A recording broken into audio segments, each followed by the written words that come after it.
विदामना। Guys आज का topic उन लोगों के लिए है जो इंग्लिश को सीखना चाहते हैं, इंग्लिश को जो है वो इनिशियल लेवल से स्टार्ट करना चाहते हैं। तो आज का टॉपिक उन लोगों के लिए है, ठीक है, और उन टीचर्स के लिए है जो मोंटेसरी लेवल पर जो है वो बच्चों को जो है वो पढ़ाना चाहती हैं, ठीक है, इंग्लिश के स्टूडेंट्स को पढ़ाना चाहती हैं। तो गाइस आज का टॉपिक जो है वो है स्काई लेटर्स, ग्रास लेटर्स और रूट लेटर्स के बीच में डिफरेंस पर, इन तीनों के बीच में डिफरेंस पर आज के लेक्चर में हम बात करेंगे। अगर आप मेरे चैनल पर गाइस फर्स्ट टाइम विजिट कर रहे हैं तो प्लीज सब्सक्राइब करना मत भूलिएगा और प्लीज वीडियोस अगर मेरी अच्छी लगा करें तो शेयर जरूर कर दिया करें।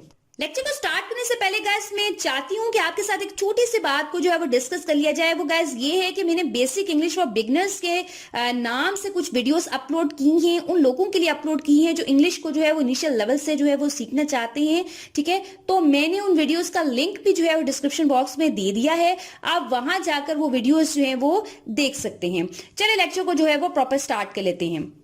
गाइस मैं बहुत दफा अपने लेक्चर्स में बता चुकी हूँ कि इंग्लिश में 26 लेटर्स होते हैं, ए बी सी से जी तक ये पूरा सेट होता है। इसके अंदर जो है वो लेटर्स होते हैं जो कि 26 होते हैं, ये हमें मालूम होता है।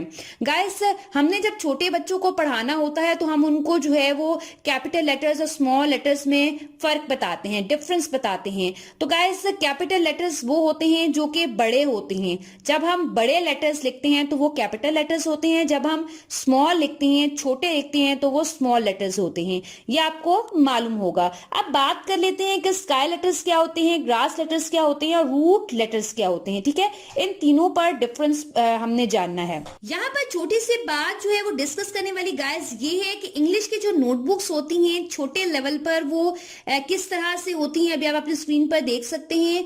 4 लाइन्स होती हैं, ठीक है। इन 4 लाइंस पर जो है किसी पर सेकंड और थर्ड पे लिखा जाता है, किसी पर फर्स्ट 2 3 में लिखा जाता है। इस तरह से डिफरेंट जो है वो लेटर्स लिखे जाते हैं। अगर हम कैपिटल लेटर्स की बात करें गाइस तो आपने याद रखना है कि इंग्लिश की नोटबुक्स में जो है वो 4 लाइंस होती हैं। फर्स्ट 3 लाइंस में जो है वो कैपिटल लेटर्स को लिखा जाता है। लेटर कोई भी हो, कैपिटल लेटर्स की बात करी हूं गाइस, कोई भी लेटर होगा तो वो फर्स्ट 3 लाइंस पर लिखा जाएगा। फाइन। अब हम बात कर लेते हैं स्मॉल लेटर्स की और साथ ही मैं आपसे डिस्कस करूंगी स्काई लेटर्स, ग्रास लेटर्स और रूट लेटर्स पर। स्काई लेटर्स जैसा कि गाइस नेम से जाहिर है आसमान, यानी आसमान पर यानी टॉप पर लिखते हैं तो वो स्काई लेटर्स कहलाते हैं, ठीक है। गाइस मैंने आपको बताया कि इंग्लिश की नोटबुक्स जो कि छोटे लेवल पर बनाई जाती हैं वो इस तरह से होती हैं जिसकी फर्स्ट 4 लाइंस होती हैं, ठीक है। फर्स्ट 4 लाइंस में से फर्स्ट 3 लाइंस पर जो आप लेटर लिखेंगे वो स्काई लेटर कहलाएगा, ठीक है। ऐसा नहीं है कि आप जो है वो कोई भी इंग्लिश का ए से जी तक लेटर लिख लें तो वो स्काई लेटर होगा, नहीं। इंग्लिश में जो है 26 लेटर्स में से कुछ जो हैं वो स्पेसिफिक होते हैं स्काई लेटर के लिए, कुछ जो हैं वो ग्रास लेटर्स के लिए होते हैं और कुछ जो हैं वो रूट लेटर्स के लिए होते हैं। अब गाइस बात कर लेते हैं ग्रास लेटर्स की। ग्रास गाइस जैसा कि नेम से जाहिर है घास, ठीक है। घास कहां पर होती है उसी वजह से इसका नाम है ग्रास लेटर्स। मैंने आपको बताया कि फर्स्ट 4 लाइंस होती हैं, ठीक है। फर्स्ट को छोड़ देना है आपने, ठीक है। सेकेंड और थर्ड पे जो लेटर आप लिखेंगे वो ग्रास लेटर कहलाएगा, ठीक है। आप अपनी स्क्रीन पर अभी देख सकते हैं कि ग्रास लेटर्स में कौन कौन से लेटर्स आते हैं, ठीक है। मैंने आपको स्काई लेटर्स की भी लिस्ट दिखाई थी कि स्काई लेटर्स पर कौन कौन से जो है वो लेटर्स जो हैं वो आते हैं। ग्रास लेटर्स पर भी आपने देखा कि कौन कौन से लेटर्स आते हैं, ठीक है। अब बात कर लेते हैं रूट लेटर्स की। गाइस जैसा कि नेम से जाहिर है रूट का मतलब होता है जड़।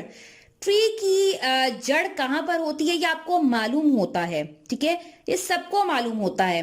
गाइस मैंने आपको बताया कि फर्स्ट 4 लाइंस होती हैं, इंग्लिश की बात कर रही हूँ, इंग्लिश नोटबुक्स की बात कर रही हूँ छोटे लेवल पर। जब आप फर्स्ट लाइन को छोड़कर सेकेंड, थर्ड और फोर्थ लाइन पर लेटर लिखते हैं, ठीक है, तो वो रूट लेटर्स कहलाएंगे, ठीक है। आपको मैंने लिस्ट दी है रूट लेटर्स की, ठीक है। अभी आप अपनी स्क्रीन पर देख सकते हैं मैंने आपके साथ स्काई लेटर्स की भी लिस्ट शेयर की, ग्रास लेटर्स की भी लिस्ट शेयर की, रूट लेटर्स की भी लिस्ट शेयर की। गैस यहाँ पर मैं आपके साथ छोटी सी बात जो है वो दोबारा डिस्कस करना चाहती हूँ, वो ये है गैस, मैंने आपको बताया कि इंग्लिश की नोटबुक्स जो हैं छोटे लेवल पर फर्स्ट फोर जिसमें लाइंस होती हैं, ठीक है, उन लाइंस पर जो है डिफरेंट लेटर्स लिखे जाते हैं। कोई लेटर जो है वो ग्रास लेटर्स की कैटेगरी में आता है, कोई लेटर जो है वो स्काई लेटर्स की कैटेगरी में आता है, कोई रूट में आता है। ऐसा नहीं है कि आप अपनी मर्जी से कोई भी लेटर जो है वो किसी भी कैटेगरी में डाल दें, ऐसा नहीं होता। आपको एक स्पेसिफिक लिस्ट मैंने शेयर की कि रूट में कौन सा आता है, स्काई में कौन सा आता है, ग्रास में कौन सा आता है, इसी तरीके को फॉलो किया जाता है। आपने अपनी मर्जी से नहीं कहना कि इसको ग्रास में बना दो, इसको रूट बना दो और इसको स्काई बना दो, ऐसा नहीं आप कर सकते। फाइन। आज के वीडियो से अगर आपने कुछ ना कुछ लर्न किया हो तो प्लीज शेयर जरूर कर दें ताकि नॉलेज को हम जो है वो ज्यादा से ज्यादा लोगों तक शेयर कर सकें।